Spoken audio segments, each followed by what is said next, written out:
오늘 본문은 이사야서에서 시작이 됩니다. 우리 같이 읽겠습니다. 주 여호와께서 학자들의 혀를 내게 주사 나로 공고한 자를 말로 어떻게 도와줄 줄을 알게 하시고 아침마다 깨우치시되 나의 길을 깨우치사 학자들 같이 알아듣게 하시도다. 주 여호와께서 나의 길을 여셨으므로 내가 거역하지도 아니하며 뒤로 물러가지도 아니하며 나를 때리는 자들에게 내 등을 맡기며 나의 수염을 뽑는 자들에게 나의 뺨을 맡기며 모욕과 침뱉음을 당하여도 내 얼굴을 가리지 아니하였느니라. 주 여호와께서 도우심으로 내가 부끄러워하지 아니하고 내 얼굴을 부싯돌같이 굳게 하였으므로 내가 수치를 당하지 아니할 줄 아노라. 나를 의롭다 하시는 이가 가까이 계시니 나와 다툴 자가 누구냐? 나와 함께 설지어다. 나의 대적이 누구냐? 내게 가까이 나올지어다. 보라, 주 여호와께서 나를 도우시리니 나를 정죄할 자 누구냐? 보라, 그들은 다 옥과 같이 헤어지며 좀이 그들을 먹으리라. 아멘. 우리 속사람이 피어나는 것은 두말할 것도 없이 심히 어려운 일이죠. 불가능하다 그래야 되겠죠. 그런데도 우리가 그것을 이제 찾을 수 있습니다. 구할 수 있는 것은 첫째는 하나님의 열심이, 만군의 여호와의 열심이 이것을 향해서 이 모든 것을 다 운행하고 계시는 거죠. 하나님의 소원이시죠. 그 하나님의 소원이고 또 우리가 알죠. 우리 속에 있는 신비를. 우리가 지금 이렇게 살지만 우리 중에 아무도 이런 분은 없을 거예요. 밥 먹고 옷 입고 난 더 이상 문제 없어. 나는 충분히 행복해. 너무 행복해서 문제야. 이런 분은 아무도 없을 거예요.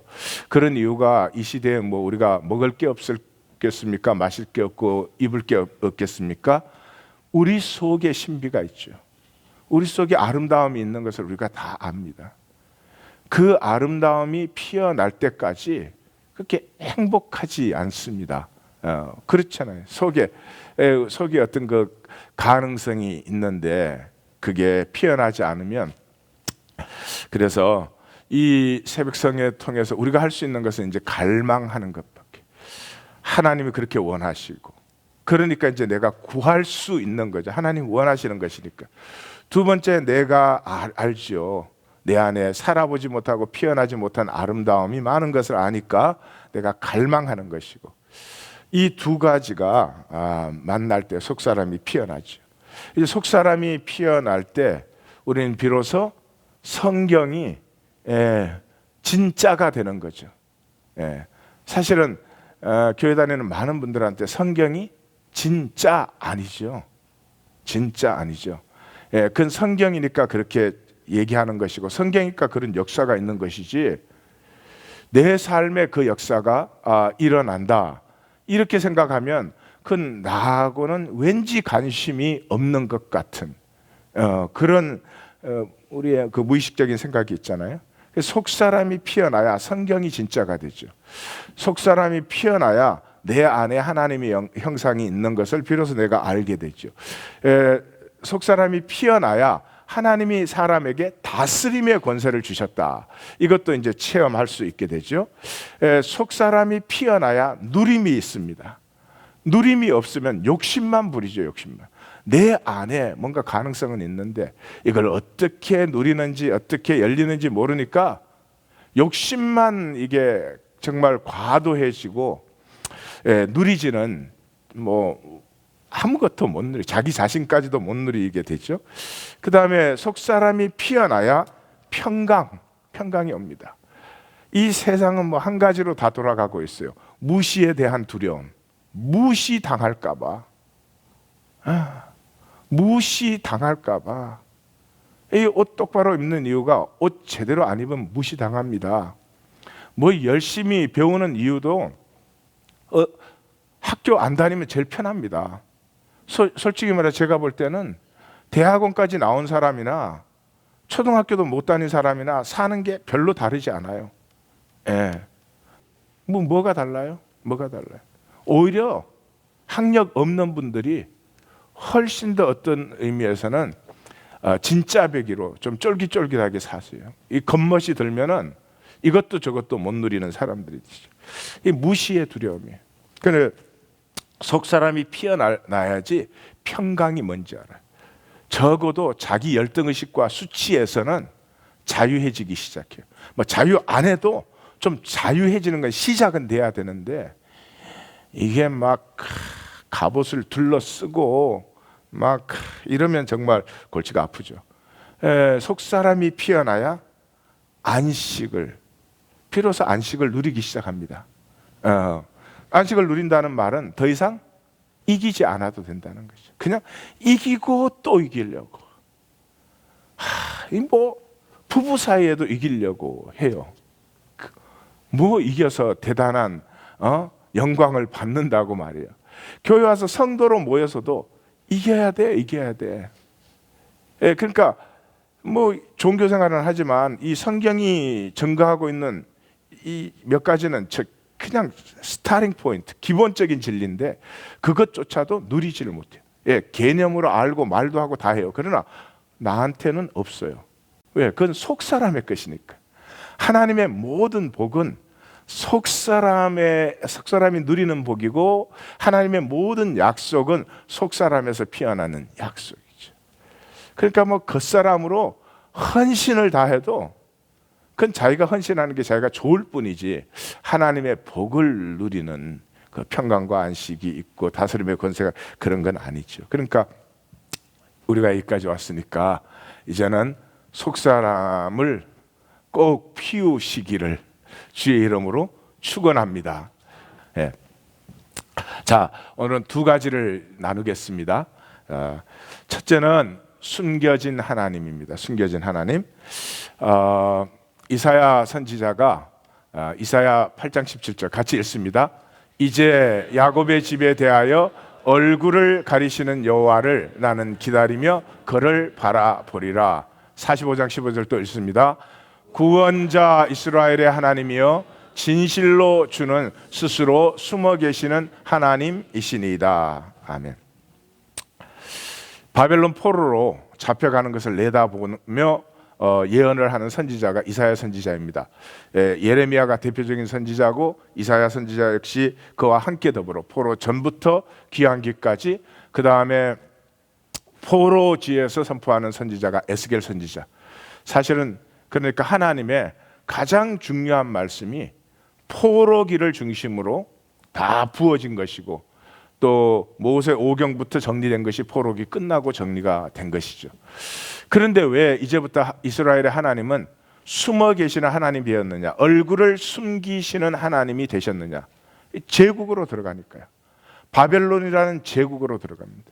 이 제국에 들어가면 인간의 욕망이 얼마나 번쩍거리는지 제국에는 하나님은 숨겨진 변수입니다. 다윗처럼 이 자연에서 양을 치면 어디를 봐도 하나님이십니다. 그런데 인간이 만든 인간의 이 번쩍거림이 그냥 황홀한 데는 하나님 보기 힘듭니다. 예, 그건 인간의 영광은 잘 보이는데 하나님은 안 보입니다. 뭐 흐린 날의 날씨 같아요. 구름이 끼어 있어요. 그럼 하늘이 안 보이잖아요. 그 뒤에 구름이 뭐 그 비행기 타보시면 알죠. 아무리 두꺼워 보여도 그 뭐 종이장 한 장이에요.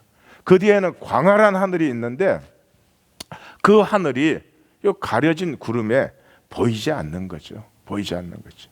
그래서 이제 포로로 잡혀가는 제국 안으로 들어가는 이 시대의 하나님은 숨겨진 하나님이에요.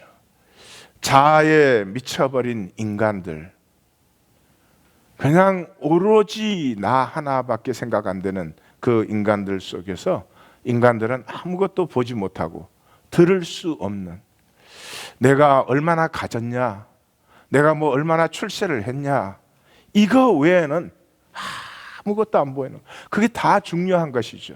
그러나 그게 중요한 것은 그보다 몇백 배 중요한 속에 있는 나 있잖아요.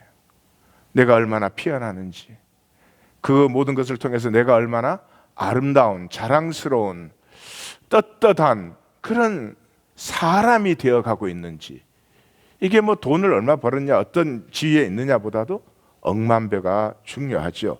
근데 그것이 안 보입니다. 그래서 이사야 선지자는 하나님은 이제 숨어 계시는 하나님이다, 찾지 않으면 안 되는 하나님이다, 그를 기다리며 그를 바라보리라, 이렇게 말하는 거죠. 자, 여기에 세 가지를 나눕니다. 오늘 본문을 보니까 첫째, 시대의 요구가 공고한 자를 돕는 것입니다. 모두가 공고합니다. 어제 저녁에 가서 저는 그 아리클을 하나 읽는데, 이제는 인류대를 나와서 모두의 선망인 직장을 잡은 청년들까지도 이제는 갈등합니다. 이게 더 이상 살고 싶은 삶이 아니라는 걸 말합니다. 그래서 그렇게 썼더라고요. 이제는 이 직장이라는 게 전 세계적으로 다 무너져 내릴 것이다. 우리 1세 성도님들은 그걸 잘 모르실 거예요. 우리 자녀들을 보면 벌써 압니다. 전에는 그 직장 들어가고 막 성실하게 일해서 잘 승진하는 거, 그게 삶이었습니다. 지금은 그런 청년은 아무도 없습니다. 지금은 직장을 빨리 옮기는 사람이 유능한 사람이에요. 그러니까 뭐 1년에도 몇 번씩을 옮기기도 합니다. 한 1년까지 안 채우죠. 안 채우죠. 계속 그 뭔가 자기를 발휘할 수 있는 곳을 찾아서 다닙니다. 그래서 더 이상 직장이라는 개념, 사람을 하해해가지고 자기가 돈을 버는 이런 개념은 무너져야 되고 무너질 수밖에 없다, 뭐 이런 걸 썼더라고요. 그런데 그 외에도 많이 썼는데, 말하자면 이 삶에 대한 그 엄청난 갈등을 안고, 우리 부모님들은 이렇게 학교 좋은 데 나와가지고 좋은 직장에 취직만 하면 다 잘 되는 것이다. 그거는 이제는 갖다 버리지 않으면, 아니 뭐 갖다 안 버리셔도 자녀들이 그렇게 사지는 않겠지만은 그런 것이죠. 공고합니다. 모두가 공고합니다. 특별히 우리 자녀들이 공고합니다. 근데 돕지를 못합니다. 돕지를 못합니다. 그래서 제일 첫 번째 이렇게 말합니다. 학자들의 혀를 내게 주사 나로 공고한 자를 말로 도와줄 줄 알게 하옵소서. 말로는 지금 우리가 생각하는 게 말로만 이런 뜻이 아니고요. 말씀, 하나님의 말씀으로 저들을 도와줄 수 있게 하옵소서. 그래서 학자가 저기 림무드, 말씀을 깨우치는 자입니다. 사실은 제자라는 말이 더 맞을 것입니다. 구약적으로는 학자입니다. 그래서 말씀을 깨우치게 하셔서 나로 이 공고한 자들을 도울 수 있게 하여 주시옵소서. 내 아내가 공고합니다. 내 남편이 공고합니다. 도울 수 있어야 되는데 도울 수가 없죠. 그런데 그것을 어떻게? 아침마다 깨우치시되, 이 바브게르 이렇게 반복된 말씀인데, 아침마다 깨우친다는 것은 이제까지는 환상으로, 현몽으로 그렇게 이제 그 하나님의 그 야곱도 꿈을 꾸고 아브라함도 그러고 뭐 그러지 않았어요? 더 이상 이제는 그런 시대가 아니죠. 아침마다 깨우치신다는 것은 각성, 정직한 성찰. 이 제국 시대에서 하나님을 만나고 하나님의 뜻을 알고 사는 길은 꿈 받는 게 아니고요. 무슨 뭐 예언 받는 게 아니고요. 각성으로 정직한 성찰, 바른 마음. 이 현란한 시대에서 내 안의 진실로 차분해지면 모든 것이 선명해집니다. 그래서 아침마다 나의 귀를 깨우쳐 주시옵소서. 귀를 깨우친다는 말은 뭐예요? 보이는 현상이 아니고 들음으로, 쉐마의 백성이죠. 들음으로 나를 깨우쳐 주시옵소서. 말씀으로 깨우친다는 거예요. 그래서 말씀으로 깨우쳤기 때문에 말씀으로 공고한 자를 도울 수 있다. 이 시대를 이기는 길이 바로 그거다 이 말이죠. 쉐마. 이 현란한 인간 제국 시대를 이기는 것은 쉐마, 들음이 있어야 된다. 하나님의 음성을 들음이 회복돼야 돼. 이 인간의 시대에는 인간의 말이 너무 많아서, 인간의 현란한 것들이 너무 소란스러워서 하나님의 음성을 듣기가 힘듭니다. 그런데 그 하나님의 음성을 듣는 사람은 이 시대를 이길 수 있어요. 제국은 이 핍박을 합니다. 엄청나게. 그런데 주 여호와께서 나의 길을 여셨으므로 내가 거역하지도 아니하고 뒤로 물러가지도 아니하고 나를 때리는 자들에게서 내 등을 맡기며 나의 수염을 뽑는 자들에게서 내 뺨을 맡기며 모욕과 침뱉음을 당하는 자들에게 내 얼굴을 가리지 아니합니다. 물론 멀리 가면 예수님이 그 받으시는 고난을 당당하게 마땅하게 이렇게 품어 안는 것을 얘기하죠. 세상이 우리를 두렵게 합니다. 아마 하나님을 믿는 사람이라면 전부 정말 하나님의 그 길을 따라 살고 싶지 않은 사람이 어디에 있겠습니까? 근데 세상이 우리를 두렵게 합니다. 사실은 뭐 큰 두려움이 아니 열리면, 근데 열릴 때까지는 엄청나게 두렵습니다. 그 두려움의 근거가 무시예요. 무시당할까봐. 무시당할까봐. 그런 세상에서 우리가 담대할 수 있는 것은 언제냐 그러면 우리의 귀가 열릴 때예요. 쉐마가 피어날 때예요. 쉐마가 피어날 것입니다. 예, 많이들 피어났지만 그 쉐마의 핵심이 어디예요? 귀가 열리면 뭐가 제일 먼저 들려요? 이는 내 사랑하는 자요 내가 너를 기뻐하니라. 하나님의 생명 씨앗이 들어있기 때문에 그냥 자기 자식 보면 이쁘잖아요. 새끼들.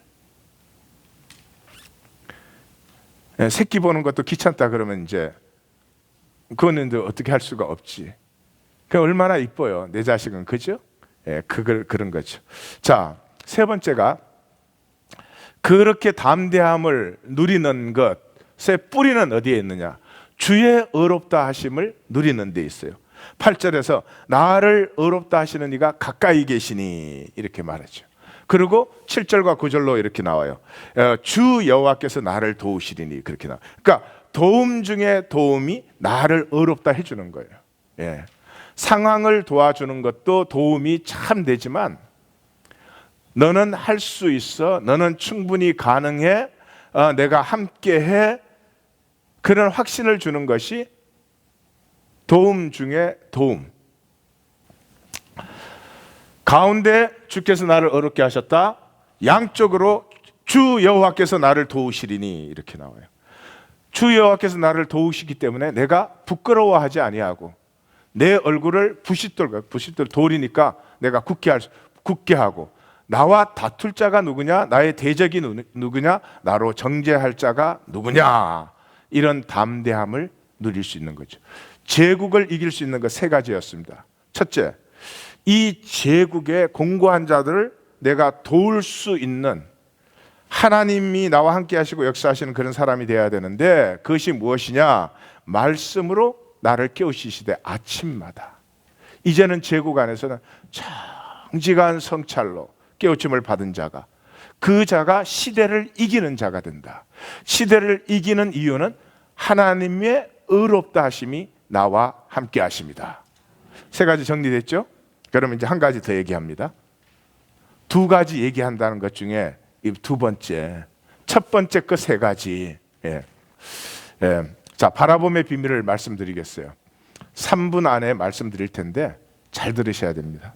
당연한 건데 잘 안 드실 거예요.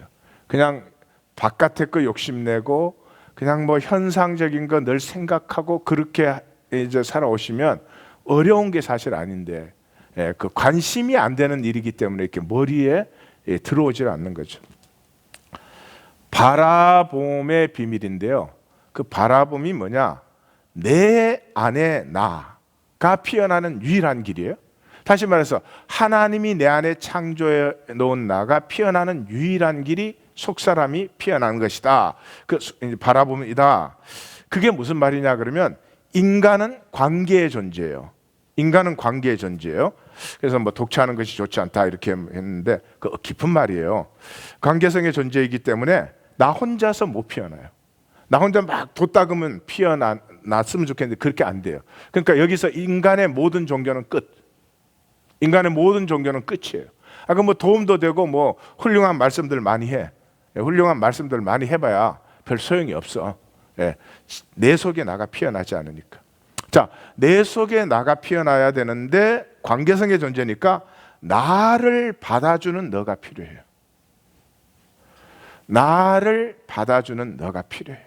옆에 물어봐요. 나 받아줄래? 대답을 해주세요. 나나 잘 받아줘. 그러니까 이건 안 돼. 우리 서로 잘 받아주면 좋겠는데 그렇게 안 된다. 이제 나를 받아주는 너가 필요한데 여기 조금 까다로워요. 그냥 나를 받아주는 게 아니고 나를 받아주되 내가 원하는 대로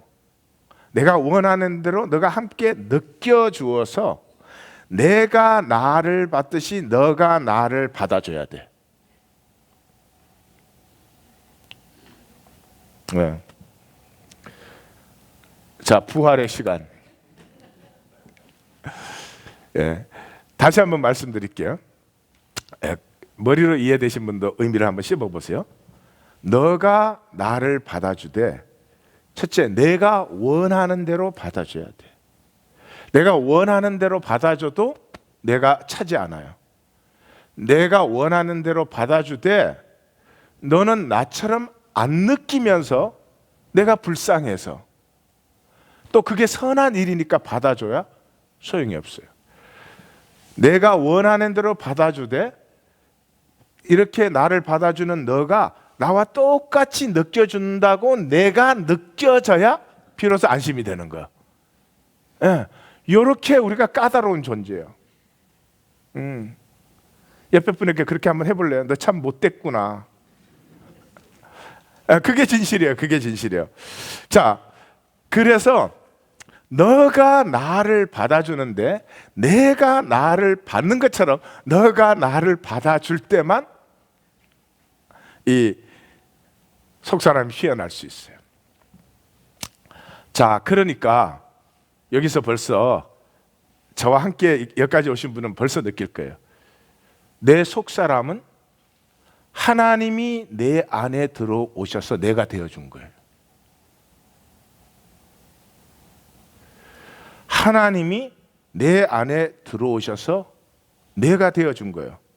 그래서 속사람이 이제 구원을 받으면 우리 안에 두 사람이 살죠. 겉사람과 속사람. 이 겉사람은 지체 안에 나, 이렇게 사도 바울이 부르요. 그러니까 지체 안에 내가 있는데 이 나, 지금까지 내 삶을 이끌어오고 나를 산 나는, 잘 보십시오, 나를 저주하는 나였습니다. 그 나가 나를 정죄하고 학대하고, 너는 뭐 학교도 제대로 안 나왔잖아, 너는 뭐 돈도 못 벌잖아, 너는 생긴 것도 못 생겼잖아. 네. 설교 끝내려는 거요? 어디까지 했어? 처음부터 다시 하겠어요. 저를 잘 따라오셔야 됩니다. 오늘 하루 이걸 묵상하셔야 돼요. 자, 내가 그리스도를 영접하는 순간부터 내 안에 두 사람이 있어요. 이 내 속사람은 사도 바울이 내 안에 그리스도, 사도 요한은 내 안에 계시니, 이렇게 표현을 했어요. 근데 이분이 들어오신 이유가 뭐라고요? 누가 되어주기 위해서? 내가 되어주기 위해서, 내가 되시기 위해서 들어오신 거예요. 그러면 지체 안에 있는 나가 아직도 있죠. 겉사람의 나. 이 겉사람의 나가, 여기서 이제 다 컨퓨즈가, 겉사람의 나가 나를 저주하고 있었어요. 나를 지키려고 한 나, 나를 방어하려고 한 나, 나를 복되게 하려고 한 나, 나를 잘나게 하려고 한 그 나가 나를 계속 학대하고 있는 거예요. 네가 뭐, 너는 아무것도 아니라는 거지. 너는 아무것도 아니라, 그건 세상이 한 거죠. 그 세상을 그대로 받아들이는 게 이 지체 안의 나예요. 그 지체 안의 나로 하나님을 잘 믿어요. 어떻게? 또 하나님이 계급장 되게 하려고. 그 지체 안의 나로 교회 오면 열심히 해. 여기서 사람들이 인정받아야 되니까. 근데 그 복이 됩니까? 안 됩니까? 안 되죠. 이걸 분명히 보셔야 돼요. 복이 안 돼요. 사람들 앞에 아무리 인정을 받아도 복이 안 돼요. 그 나가 나를 정죄하고 학대했어요. 자, 그래서 하나님께서 내 안에 오시기 위해서 제일 첫 번째 육체로 오셨죠. 하나님이 그냥 오시면 나는 죽지. 그러니까 하나님 처음에 육체로 오셨어요. 그 육체로 오셨으니까 육체 안에 계실 수 있는 하나님이 되셨죠. 그 하나님이 죽으시고 부활하시고 승천하셔서 다스림의 권세를 받고, 육체로 오셨을 때 다스림의 권세는 이제 누릴 수도 있고 누리지 않을 수도 있죠. 그런데 시험을 지나시고 십자가에 승리하심으로 다스림의 권세를 온전하게 하셔서 부활하시고 승천하셔서 그 다스림의 권세를 가진 자로 이제 성령이 되셔서 육체를 벗었으니까 다시 영이신 하나님이 되셔서 내 안에 들어오셨어요. 그것이 내 속사람이에요. 그래서 내 지체 안에 있는 내 겉사람이 이 속사람을 향해서 할 수 있는 건 하나밖에 없어요. 바라보는 거죠. 근데 겉사람은 이 속사람을 바라볼까요? 세상을 바라볼까요? 세상을 바라보시오. 뭐 좋은 차, 좋은 집, 뭐 번쩍거리고 이게 보이지 이 그리스도 안 보이지요. 예. 바이더웨이 제 목회 차량 좀 좋은 걸로 바꿔주실 수 없을까요? 이런 데니까 그 사람은. 예. 그래서 농담이요. 또 장로들 스트레스 받는 거 봐 또. 자기네 뭐 주머니 돈으로 해달라 그럴까봐. 있기나 있어? 없어. 이래. 그 사람이 그런데 이 속 사람이 매력이잖아요. 그래서 하나님이 그걸 바라보게 하는 시간이 어려움을 주는 시간. 세상에 어려우면 인간은 본능적으로 알아요. 더 이상 세상 바라보다가는 나는 망한다는 걸. 그래서 그리스도를 바라봐요. 그 그리스도를 딱 바라볼 때 나 같으면 이럴 것 같아. 바라볼 때마다 만불씩 줘. 그럼 막 계속 바라볼 텐데 하나님 지혜가 없으셔요. 이렇게 바라볼 때 평강을 줘.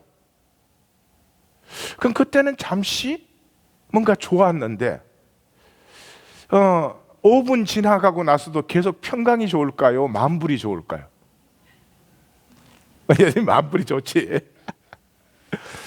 그러니까 이 만불이 아니라 억만불을 준 건데 그걸 처음에는 못 느끼죠. 그래서 이 초기가 초유를 먹을 때가 참 중요해요. 기독교인들은 대부분 이 초유를 못 먹은 사람들이에요. 그냥 하나님 믿으면 계속 만불 주는 줄 알고 그거 막 구해온 거란 말이에요. 종교적으로. 이 속사람이 강건해지면 세상 것을 곳간에 드나들며 새 것과 옛 것을 마음대로 꺼내었을 텐데 뭐 계속 구걸하는 게 아니지 하나님의 자녀가. 그래서 그런데 이제 그걸 한 번씩 보면서부터 이걸 조금씩 느끼죠. 이 느끼는 것만큼 이 제국의 번쩍거림에서 자유해지는 거죠. 자유해져서 하나만 더 나갑니다. 자유해지죠. 그러면 내가 그리스도를 바라볼 때 내가 이 속사람에게 겉사람이 드려지는 거예요. 겉사람의 죄와 악까지 이 속사람은 다 받아요. 또 겉사람은 다 드려집니다.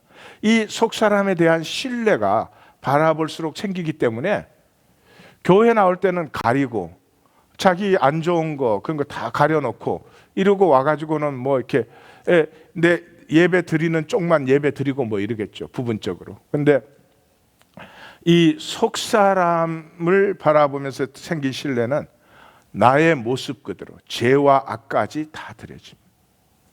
근데 죄와 악을 그렇게 속사람이 받는 이유는 죄와 악 속에 이제 거듭난 나에게는 중심의 진실함이 있기 때문에 죄를 지으면서도 정말로 하나님을 사랑하고 하나님 안에서 피어나고 싶은 중심의 진실함이 있기 때문에. 그래서 중심의 진실함이 진짜입니까? 죄와 악이 진짜입니까? 중심의 진실함이지. 죄와 악은 가짜예요. 세상의 속은 지체 안에 나의 가짜예요. 보이십니까? 그렇기 때문에 속사람이 받으면 이 가짜가 그름이 되어서 진짜가 무럭무럭 자라. 무럭무럭 자라.